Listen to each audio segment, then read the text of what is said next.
Hello বন্ধুরা, কি অবস্থা সবার? কেমন আছেন সবাই? আশা করি সবাই অনেক বেশি ভালো আছেন। নতুন একটি ব্লগে সবাইকে স্বাগতম। আজকে আমি আপনাদের নিয়ে যাব দোহার স্পিয়ার জোনের একটি অসাধারণ জায়গায়। কেউ এই জায়গাকে ইতালিও বলে থাকেন, আর বলবেন না কেন, কারণ এটি ইউরোপিয়ান স্টাইলেই এই স্থাপত্য করা হয়েছে। তো চলুন দোহা থেকে কিভাবে যেতে হবে এবং আমার কয় টাকা খরচ হলো বিস্তারিত থাকছে এই ভিডিওতে।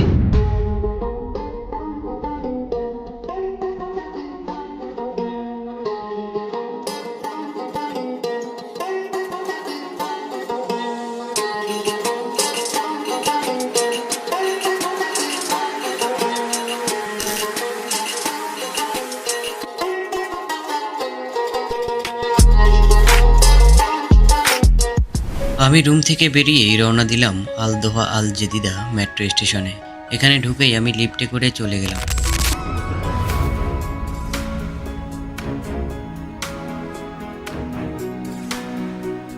এরপরে আমি মেট্রো কার্ড স্ক্যান করে চলে গেলাম মেট্রোতে ওঠার জন্য। আর হ্যাঁ, কাতারে অল্প খরচে কোথাও যেতে হলে কাতার মেট্রোই সেরা। আমার যেতে হবে আল দোহা আল জেদিদ থেকে আল আজিজা, আর আল আজিজা যেতে আমার খরচ হবে 2 রিয়াল আর আসতে 2 রিয়াল, মোট 4 রিয়াল খরচ হবে এই ইউরোপ যেতে। কিছু সময় অপেক্ষা করার পরেই আমরা মেট্রোতে উঠে বসতে পেরেছি।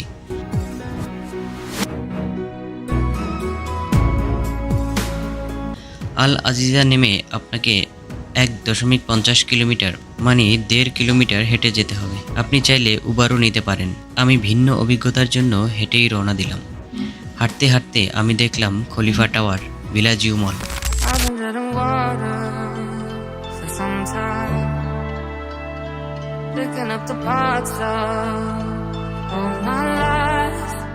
বেশ কিছুখানি পথ হাঁটার পরেই দেখা মিলল সেই ইউরোপের।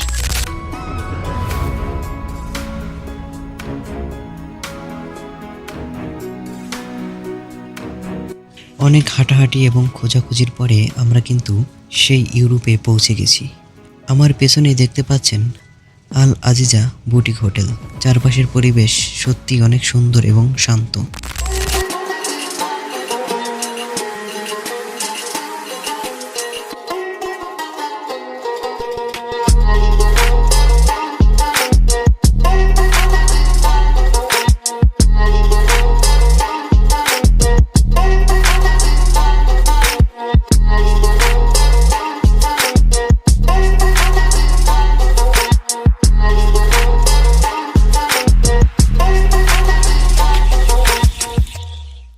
দেখুন হোটেলের বাহিরের ডিজাইনটা কতটা আকর্ষণীয়।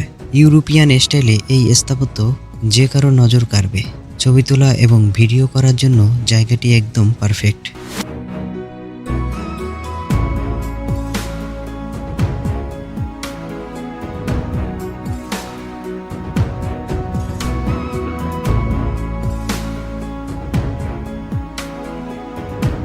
চারপাশে রয়েছে সুন্দর সবুজ গাছপালা এবং পরিচ্ছন্ন বাগান।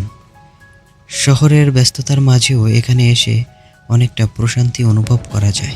হোটেলের আশেপাশে খোলা জায়গাগুলো খুবই সুন্দরভাবে সাজানো।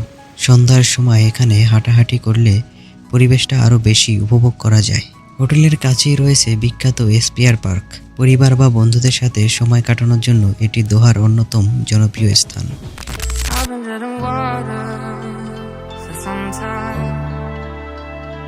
Picking up the parts of my life, didn't get to solve it this time.